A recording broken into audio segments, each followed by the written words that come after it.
All right, this morning I got Ahmed Kabba in the studio with me. Welcome, my How man. you doing, my man? I'm sorry, I'm hitting the mic. I'm so We're long. good. We're I'm good. We're tall. good. Long and tall. Our mantra here at Success Never Rests is on your worst day, be good, on your best day, be great, and on every other day, get better. We've been knowing each other for a long, long time. We're going to Indeed. get to talk about that today. And just knowing you from a sophomore till today, I know that this Success Never Rests mindset is something you've lived with for a long time. I just want to dig into it, find out everything about you that I can today. So Let's do it. let's jump right into it. Ahmed Kabba, Westmore High School, Yes, sir. OU, TCU, Yep. and back in the day we called you Kid K. Most Yes. people would not even remember that, Nope. but Kid K, My first stage name. first stage name. Yes, sir. So, all right, man. Well, we got introduced when I came to Westmore High School back in about 1995. You were a sophomore. Right. I mean, I feel fortunate and blessed. We've been guys ever since. Same. Been able to count on you. I just want to go back into your background. Of course, I've met you when you were a sophomore. I know, obviously, when I met you, I just told you earlier, I knew you had that mindset of success. You walked around with the confidence of a winner, and I just want to know where you feel that came from. Well, first of all, thank you, man. I appreciate that introduction. Much obliged. So yeah, I've always had that mindset from such a young age because of kind of the way I grew up. I was an only child for 9 years, so the first 9 years I didn't know anything about a brother or sister, and I was just trying to figure out life on my own with my parents. And I have kind of a backstory of me living in Africa for 16 months. A lot of people don't know about that part of my life.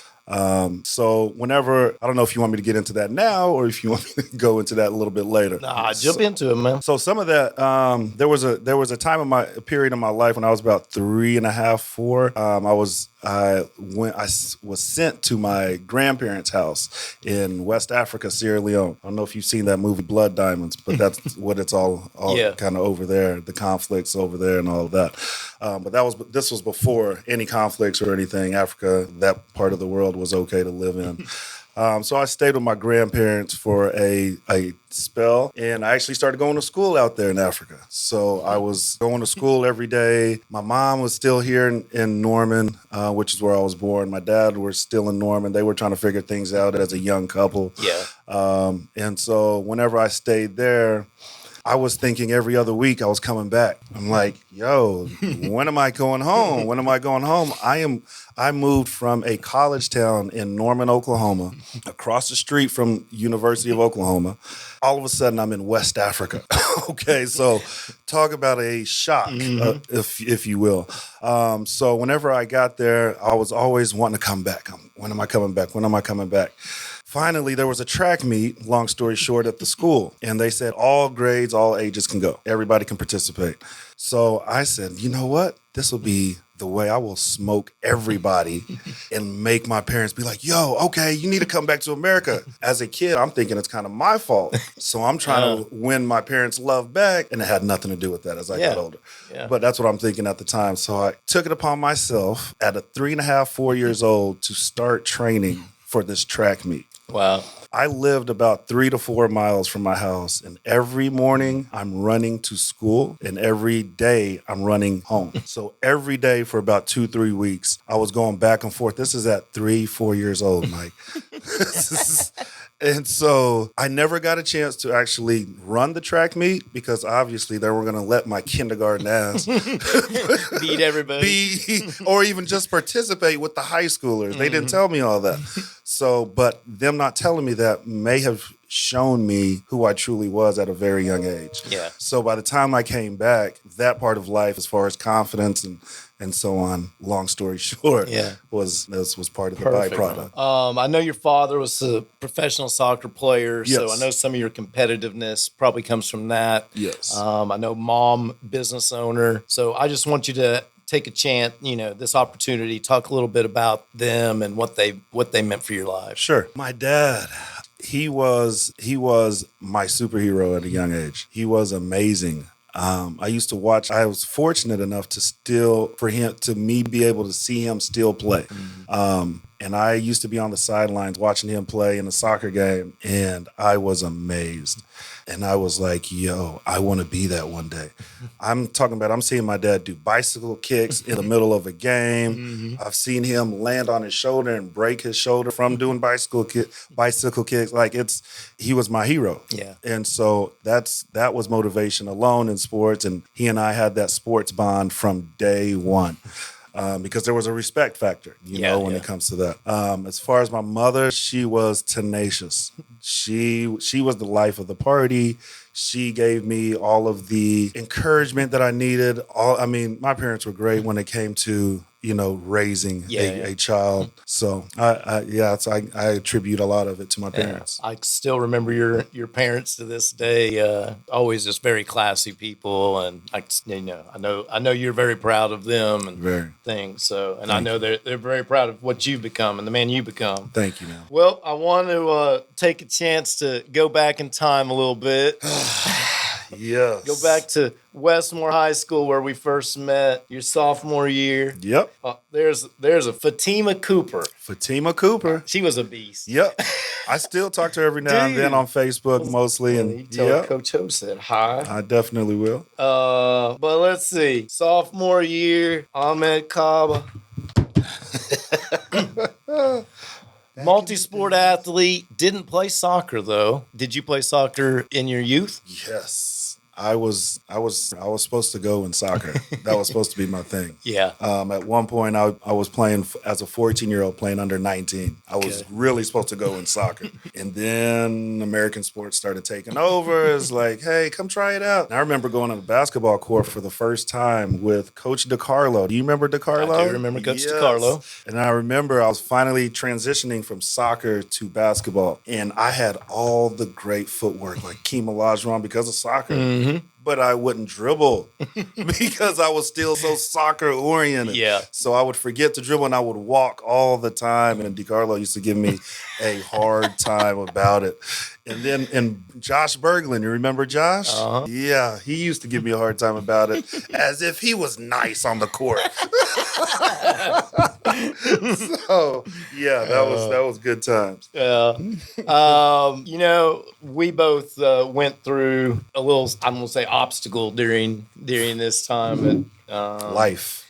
You lost a great friend at a young age. I lost a player. I still remember to this day like it was yesterday, Terry Maloney telling me, "See you, coach," on that Friday after school.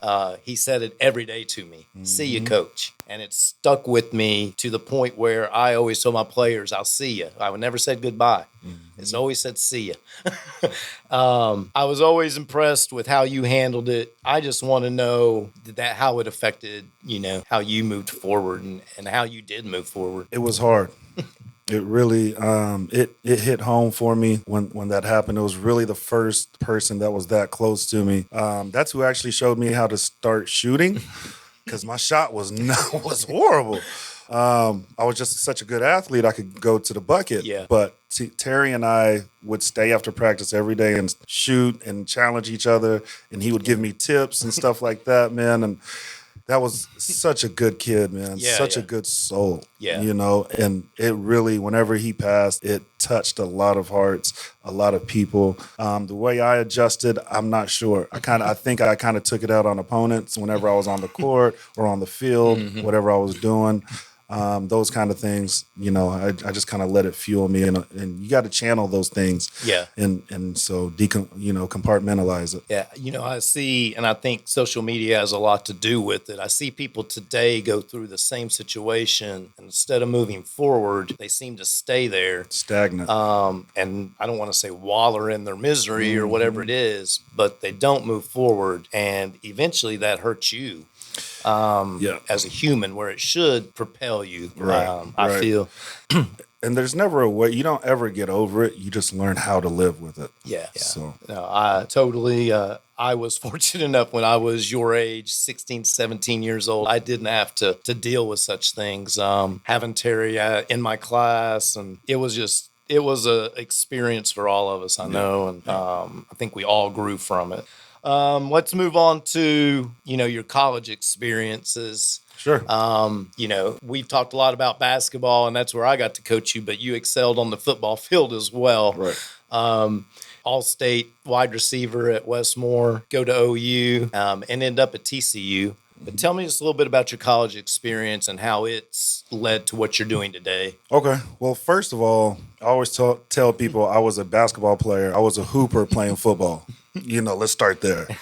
But to bring it all into context, people don't truly understand how hard it is to make it in basketball. It is one of the hardest things to do in life, period, point blank. There's only a few people that are truly going to make it. And it takes a little bit of luck on top of that. Yeah. And it starts in high school. I thought I was going to the NBA. That was my goal. I ended up having all big school scholarships for football. I was playing football for fun. For me, I always have these discussions with people. I feel like if you are a really nice hooper, you can figure out a way to be good in football. I don't think it always translates the other way. Yeah, I agree as a coach. So I felt like, oh, you're just going to throw me the ball? I don't have to dribble? Bro, really? Okay. Right. Not just jump and catch? Okay. So for me, and a lot of people are like, yo, you're really underestimating how, and maybe to it, but that's how I progressed. And that's that's what propelled me to the next, stage. Yeah. So, well, you're a great example. Jeff Job's a really, really great example of taking a basketball player off the basketball court, putting them on the football field and watching them excel. Right. Because Jeff Job, I believe, didn't play football from his 7th or 8th grade year. And I think he came out for you guys his senior year and was all district tight end. Yes. Probably had offers. Yep. But, so I've always felt like you could take a basketball player and put him on a football field. I didn't, like you said, I don't think you can always take the guy off the football field and put him on the court. Correct. And the reason I say that is I've seen it a million times. And then going back to your soccer experience, I also, the best defenders and kids with footwork on the basketball court started in youth soccer probably. Right. So for youth, I think soccer is a great lead up to basketball for the footwork aspect of it for sure. The coordination, the hand-eye, the footwork, just learning how to tap dance before you get out on the sideline and on football field, it's a lot. All right, man. I know your passion right now lies in inner circle basketball, inner circle sports. We got back in touch probably, oh my gosh, I don't know how many years it's been at this point. Been what, 15, 16 years, maybe even. I know I was running Chicken Express up in Woodward, Oklahoma. Yep. You were up there running a camp up in Woodward, and we reconnected there. Then I got back down to Texas, got back into coaching here. You're running a camp over in Louisville I helped you out with, and that's how we got reconnected. So at that time, Inner Circle Sports was just a little blip on the radar. Yes. A little baby, and now it's growing, spreading. So first, where did your vision for Inner Circle Sports come from? Well, as most athletes, I really wanted to stay in the realm of sports and figure out how to connect that with kids because I always enjoyed teaching kids. That was always a passion of mine. I've always loved raising my younger siblings. I loved being a part of kids' lives and making a change just because I know kind of where I've been and, how much it makes a difference. So once I realized how to merge the two, I said, oh, perfect. Let me just start, coaching kids, training kids. Let me start training my family members. Let me, so that's where it kind of started. Once I got out there, I really was piggybacking off of another company that kind of held our hand all the way through. And that was from 2006 to 2012. So I truly say Inner Circle really was fully 100% independent in 2012 and on. Okay. So we're on our about 11th year now. So it's grown. It started out as just training in camps. Now it's training, camps, mentorship, workforce programs. We do all the Maverick games, home games, all the Thunder home games, and we're looking to also get into the Houston Rockets arena to work the concession stands to just expand our kids' offers and opportunities. So our goal now is not to just be for profit. We've now separated and gone nonprofit. So that way we create equity, access, and opportunity for all kids across the board. there's so many kids in the inner cities that don't get a chance. There's so many kids that just don't have the resources to practice, to train. So we're trying to eliminate those socioeconomic barriers and try to get them an opportunity as well. Perfect. What do you see the future being? I'd love for us to be in all the major cities, cities across the country. And honestly, my final goal is to get overseas as well. I want to be able to bring kids over for where my family is from in West Africa. I want to be in the Middle Africa. I want to be able to just be a pipeline to get kids over here and show that, there's talent over there as well. Yeah. And the NBA is finding out. The NFL is finding out. Yeah. So that's our goal. Gotcha. Tell me a little bit about, you're directly working with kids, a little bit about the ages, and then I want you to tell me a little bit more about the workforce volunteerism that's working with. Yeah, so we target 8 through 18. Obviously, it kind of tails off once you start getting to the older ages because there's so much that goes into it politics-wise, as you know.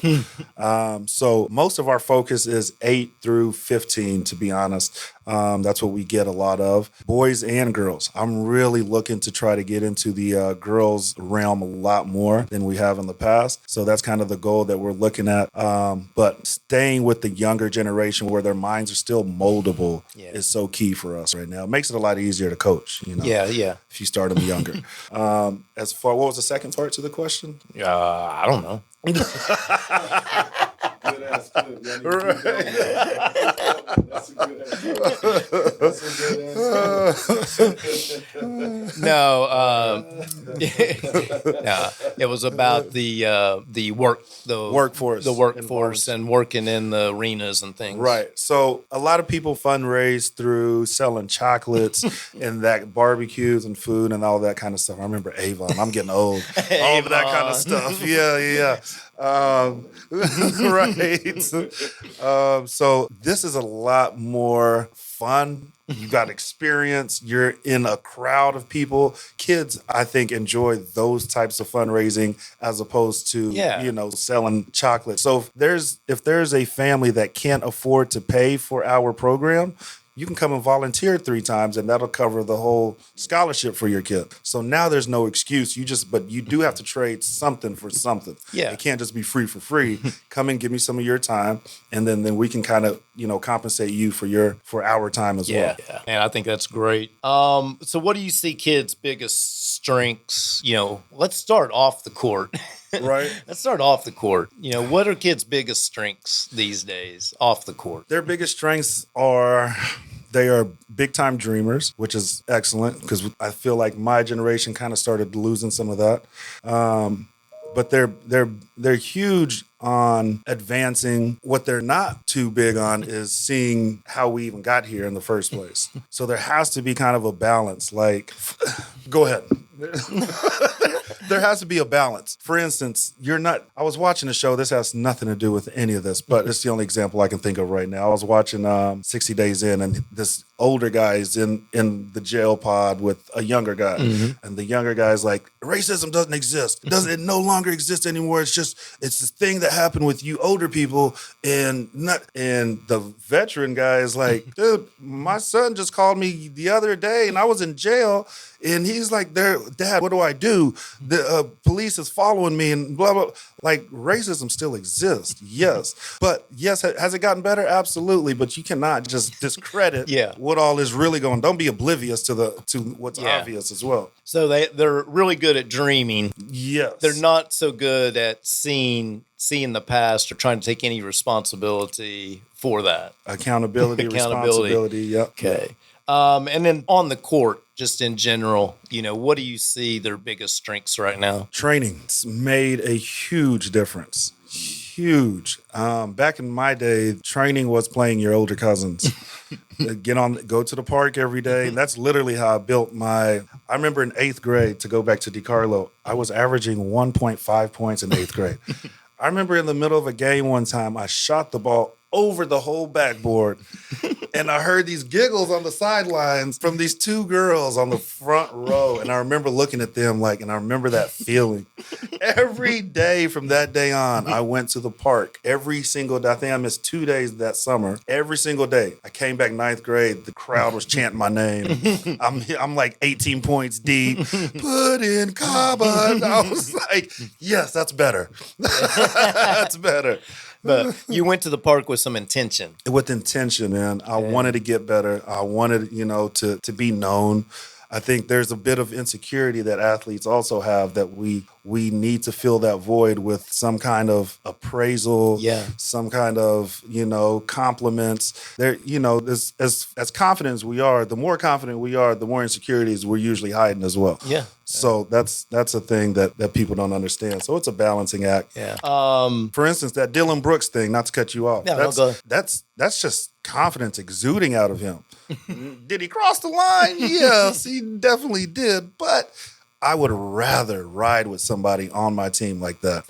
Than play against them. Yeah, definitely. I mean, some guys he might not be able to play at the level he plays at unless he's that type of guy. Right. I mean, I know my little butt, I had to be chomping all the time. Patrick Beverly. Just to keep myself going and to be competitive. Absolutely. So, I was a big talker. I loved it. So you're out on the basketball scene all the time, tournaments, different things. For sure. Kind of where do you see youth basketball, boys and girls, in general, kind of heading? Well, I'm definitely out there because I have a 12-year-old that's in the basketball scene. So I'm seeing all the different levels of talent on boys and girls at these tournaments. And man, it's tough out there, man. It is, especially in Texas. Yeah. It is tough. It is, you're going to fight for your life out here. My son is in Houston while I'm here in Dallas building this up. So I've got him a trainer out there. He's training tough. He's going against better talent, if not, equal or not, if not better. But my little guy he can go, man. He's only 12, about to be 13, and people always say, well, it's your pops. No, he's earned his own, his own props. Well, I've been watching him for 12 years by Pop's side at every training session, going through the same stuff everybody else is and those types of things. Yep. So he's had an opportunity. It sounds like he's taken advantage of it. Absolutely. So, what are your thoughts? What are you seeing on these national academies? It's like IMG and the Lynx and some of these, and if it works, it works. I think it's very beneficial for a lot of kids. I really do. It can also be a thorn for some kids. So now, because of the way the market has opened up, you've got the NIL, you've got so many different opportunities to make money now at such a younger age. Mm-hmm. So now getting that extra year in such a thing like IMG and prep school or whatnot can definitely help you. So that way you get your maturity under your feet a little bit more before you go out there spending all of your money, not disciplined enough. Because I know if you would have gave me at that age in those days that amount of money, it's just not going to be good. Yeah. So it may have saved me by me not having the NIL back then. But definitely, every family is different. I think, it's something that everybody should take serious and look and do their research and due diligence. Talk to the coaches, not just AAU coaches, but talk to other coaches that have no vested interest in the kid and see what they say. But get all angles before you make your decision. Yeah. Just had a local high school coach in here yesterday, and we were talking about it. And, one of my really good friends, he just lost one of his best players to the Link Academy.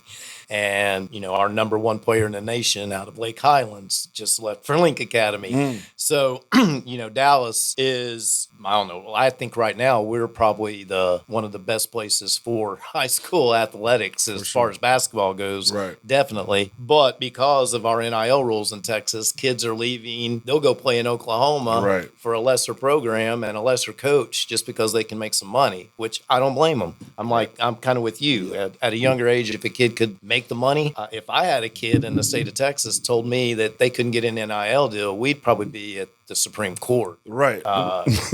Explaining to me why my 16-year-old can't make this money because he's done the work.